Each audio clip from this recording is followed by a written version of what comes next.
Former Manchester United and England defender Gary Neville has claimed that angry middle-aged white men are dividing the nation by raising union flags. It comes after the sports commentator and pundit revealed he took down a union flag at one of his Manchester building sites whilst urging people to rethink what patriotism means. Well, the Communities and Housing Minister Miatta Fahnbulleh joins us now. Does Gary Neville have a point? I think he's really right that there are people who are trying to divide us at the moment. And look, we've seen this playbook before. Life is really tough for people across our communities. I spent a lot of time going around our communities talking to people. People are ground down. We've had a decade and a half in which living standards haven't budged and people have seen their communities held down. And you will get people trying to stoke division, trying to blame others, trying to stoke tension. And my view is, look, there's a really important role for the government to work with communities to bridge people. Last week we announced our Pride in Place programme, and what that says is bring communities together so that they can respond to some of the challenges they're seeing in their places. They can have the resource, the funding, agency in order to deal with genuine issues that people are seeing every day around them. And we think that's the way in which we unite and bridge and bring our communities together, not the division, not the toxic politics that we're seeing from some side. I just wonder how you feel when you see this toxic politics. In fact, how you feel when you see the Prime Minister talking last week about a golden ticket for asylum seekers coming to our country and bringing their family. Because, of course, you came with your parents from Liberia as a child, escaping the civil war in Liberia in Africa, and your parents claimed asylum here in the UK. I mean, how do you feel when your own Prime Minister is talking about a golden ticket for asylum seekers? Doesn't that kind of slightly feed that sense of asylum seekers being the wrong uns? Well, look, I am a first-generation migrant in this country, and I've benefited from the decency, this country welcoming us being able to rebuild our lives here. And so I absolutely understand and I can see the benefits that our immigration system, when it works well, our refugee system, when it works well, can do.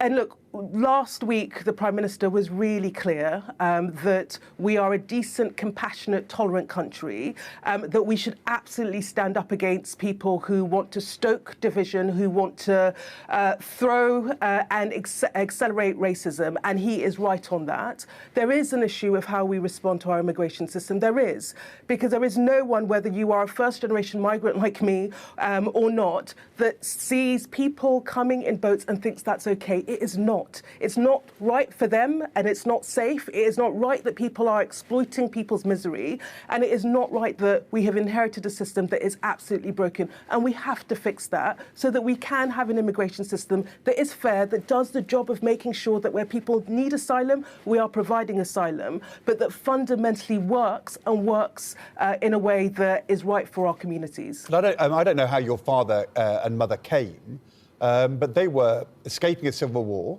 They were seeking asylum. They were bringing their family. They might, in 2025, have come on a small boat rather than the way in which they were able to travel at that time. When you use rhetoric like a golden ticket for asylum seekers, doesn't that feed that division and that potentially that antagonism, which you say is the opposite of the message the Prime Minister was seeking to give earlier in the week? Well, listen, it was a really proud moment for me when the Prime Minister was really clear that we have to call out the division, that we've got to call out the racism where we see it. And that is the thing that this government is going to continue doing. And look, I represent a community where we have huge diversity. We have first, second generation migrants that have come here. And I can tell you, those communities work incredibly hard. It is a tough thing to have to come and rebuild your life. And we see that time and time again. again. And what we need to do is have a system that works. And candidly, the last lot absolutely broke the system. And that's the thing that we're having to clean up at the moment. And that means having an asylum system that is fair, that allows safe refuge and sanctuary for people that need it. But it also means that we have a system where we are processing applications where if people can't stay here, they aren't here. And you've got a system that is sustainable and that is work. And look, there is a conversation that we need to have in the country about immigration and about getting to the immigration system that deals with what we need and where we have public consent for that. And we haven't been able to have it because, candidly, there have been people, the last government and people on the right that are stoking this, and we've got to stand up against that. But we fundamentally have to do the hard yards and hard reform of getting the system working again, because at the moment, the thing we inherited absolutely was not working. I think a number of people were offended by Gary Neville's comments because they happened in the wake of an attack that certainly wasn't caused or carried out by an angry, middle-aged white man. You know, it's radical Islamist terror. The issue seems to be that we're not targeting. Well, we're confused about where the divisions are and what free speech is and which groups are responsible for what. I mean, even the government is confused when it comes, for instance, to the protests over Palestine. You prescribe one organisation, others go ahead with their protests, but of course the Jewish community says they see a rise in anti-Semitic attacks. I mean, what can the government do to bring everybody together rather than see this division and these divisions opening up? Let me answer that in two parts. So we are seeing a division, and it's not, if you like, it's not concentrated in any particular group. We're seeing it across all communities, but the vast majority of people are decent, tolerant, welcoming people that do not want this in their name. And the thing that we have to do as a government is absolutely target those that are deliberately stoking division, tension and hatred and root that out. And at the same time, we've got to do the job of bridging our communities. And, you know, that's one of my jobs as Communities Minister. I'm incredibly pleased that the government has put in place, for example, our Pride in Place programme, because that is an opportunity for us to bring our communities together so that people can say, what do we want this place to look and feel like? What are the things that we think aren't right? And what is it that we can do to make it better? Give them power, give them resources, give them the agency. And I think that's the way we start bringing our communities together. It's a really good initiative, but I think there are more people concerned about the protests over Palestine. When you've prescribed one organisation, police resources are pumped into making hundreds of arrests. Are you clear about which protests are OK when it comes to Palestine and which are not? Well, we are. And look, what I'd say, and there are two issues there. I think there's the question of the protests, and then there is the really challenging time that we're seeing amongst our Jewish community. And let me address both. In terms of the protests, what I would say is the right to protest is sacrosanct in this country. It is a thing that divides us from authoritarian regimes.